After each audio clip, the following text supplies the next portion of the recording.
პამირის მთები ალპინისტებს მთელი მსოფლიოდან იზიდავს. შუა აზიის ყველაზე მაღალი მწვერვალის კომუნიზმის პიკის დაპყრობას ყოველწლიურად ასობით მთამსვლელი ცდილობს. ქართული ექსპედიცია აქ 10 წლიანი პაუზის შემდეგ ბრუნდება. საბაზო ბანაკში 4200 მეტრის სიმაღლეზე ბოლო ქართული ექსპედიციის კვალი გვხვდება. პირველი გასვლა 4 პიკზეა დაგეგმილი.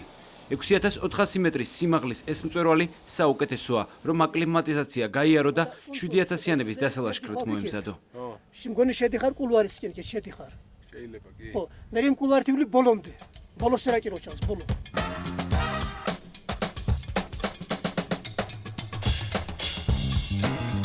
მარშრუტზე შეთანხმების შემდეგ იწყება გზა პირველი მწვერვალისკენ. გზად ბევრი ღრმა ნაპრალია, რომლის სიღრმეს ჩავარდნილი ყინულის ხმით ხვდები.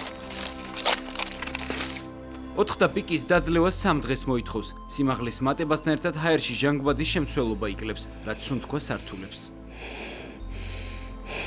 მწვერვალზე ასვლამდე ბოლო ღამეს 6100 მეტრის სიმაღლეზე ვათენებთ. როგორ ძნობ თავს? კარგად.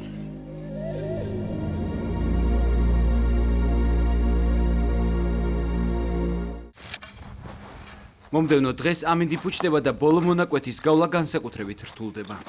რამდენი დაგვრჩა კიდე? 2 საათი. მწვერვალისგან 80 გრადუსიანი კედელი გვაშორებს. დღის პირველ საათზე 4-ეული გამარჯვებას 4 პიკზე აღნიშნავთ. საქართველოს გაუბარ! ჯოს! გაუბარ! ჯოს! აფიგიგანი, ბენო ქაშაკაშვილი და თამაშ შარაშენიძე ამ საერთაშორისო ბანაკში კოლეგებთან ერთად ქართული ექსპედიციების თავგადასავლებს იხსენებენ. ენგელსის პიკზე შეჯიბრი იყო. ქართულ ჯგუფს ლევ სარქისოვი ხელმძღვანელობდა. ჩვენი ნაკრების წევრი ცუდად გახდა და უკან მწვერვალის დაულაშქრავად გვიწევდა დაბრუნება. მაშინ ქართველებმა დახმარება შემოგთავაზეს და შეუძლოთ მყოფი მეგობარი პიკზე აგვაყვანინეს. ეს შემთხვევა არასოდეს დამავიწყდება. პირველი ქართული ექსპედიცია პამირზე 1955 წელს გაემართა, როდესაც მწვერვალს ჯერ კიდევ სტალინის სახელი ერქვა. გუნდმა კახიანის ხელმძღვანელობით მწვერვალი ახალი მარშრუტის გავლით დაიპყრო და საკავშირო ჩემპიონატში პირველი ადგილი დაიკავა. მომდევნო მწვერვალი კორჟანოვკაიას პიკია. 7105 მეტრის სიმაღლის მთა შუა აზიაში არა მხოლოდ ერთ-ერთი ყველაზე მაღალი, არამედ ერთ-ერთი ყველაზე რთულიცაა. სწორედ 2 დღით ადრე ჩვენს მიერ შერჩეულ მარშრუტზე ქვათაცვენამ ერთი ალპინისტის სიცოცხლე შეიწირა. ძლიერი ქარი მარშრუტს კიდევ უფრო ართულებს. დღეს ამოვედით 6100 მეტრზე და უამინდობის გამო კარავი გავშალეთ ვაპირებთ 6400-ზე, მაგრამ არ გამოვიდა, იმიტომ რომ ძალიან ცუდი ამინდია ციკლონია შემოსვა. ცივა, ქარია და ყინავს. ჩაისვადო გვექს თაზო? უამინდობის გამო 2 დღეს კარავში ვატარებთ. მარშრუტი ქედზე გადის, თოვლის დაფები აქ ხშირად წყდება. აი ეს კორჟენევას მწვერვალი და აი ეს გზა გვაქვს გასავლელი. საკმაოდ სახიფათოა.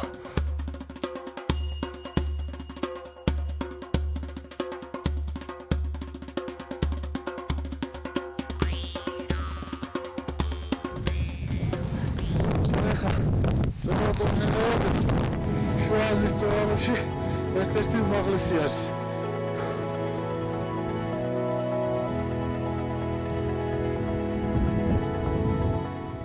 კიდევ ერთი საშიშროება ზვავებია. არასწორად დაგეგმილი მარშრუტი შეიძლება ტრაგიკულად დასრულდეს.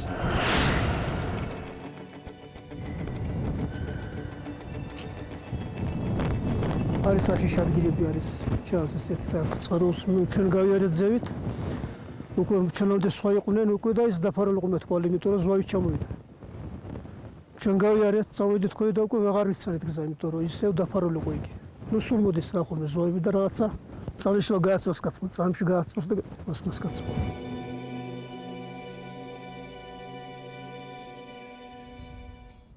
სამი დღის საბაზო ბანაკში ექსპედიციის მთავარი მისიისთვის კომუნიზმის პიკის დასალაშქრად ვემზადებით. ოფიციალურად ეს მწვერვალი ახლა ტაჯიკეთის ეროვნული გმირის ისმაილ სომონის სახელს ატარებს. 4800 მეტრის სიმაღლეზე ეს ერთ-ერთი ყველაზე საშიში მონაკვეთია. ეს ერთ-ერთი ყველაზე საშიში ადგილია. რადგან აქ ყინულები ცვივა და ზვავით ძალიან ხშირად. ამიტომ სწრაფად უნდა გავიაროთ.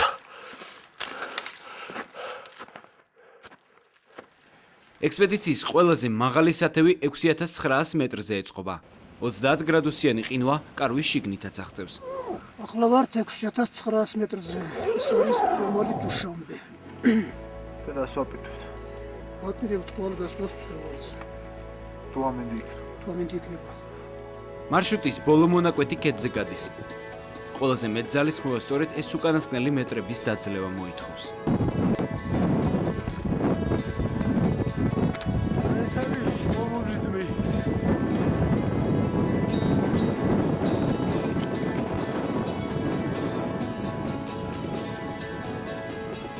14 აგვისტოს 2-ის ნახევარზე ექსპედიციის მთავარი მისია შესრულებულია. შუა აზიაში ყველაზე მაღალი მთის მწვერვალზე 7495 მეტრის სიმაღლეზე ვართ. საერთაშორისო ბანაკში ქართული ექსპედიცია ერთ-ერთი იმ მათგანი იყო, რომელმაც ერთდროულად პამირის სამივე მაღალი მწვერვალი დალაშქრა. ჩემთვის დაუშვათ და აფისთვისაც დაუშვათ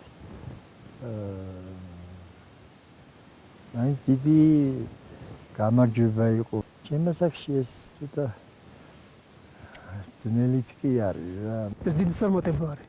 რომ ყველა სამი მთა რომელიც ყველა ერთად არის ირგვლივ. კორჟინოვა 4 ხელთა პიკი და კომუნიზმი და ყველა სამი მთა გამოვიდა 25 დღის განმავლობაში გავაკეთეთ. წელიწადის განმავლობაში მწვერვალზე ასვლა 40 დღის განმავლობაშია შესაძლებელი. ათეულობით საერთაშორისო ექსპედიციიდან სასურველ მწვერვალს მხოლოდ ნახევარი აღწევს.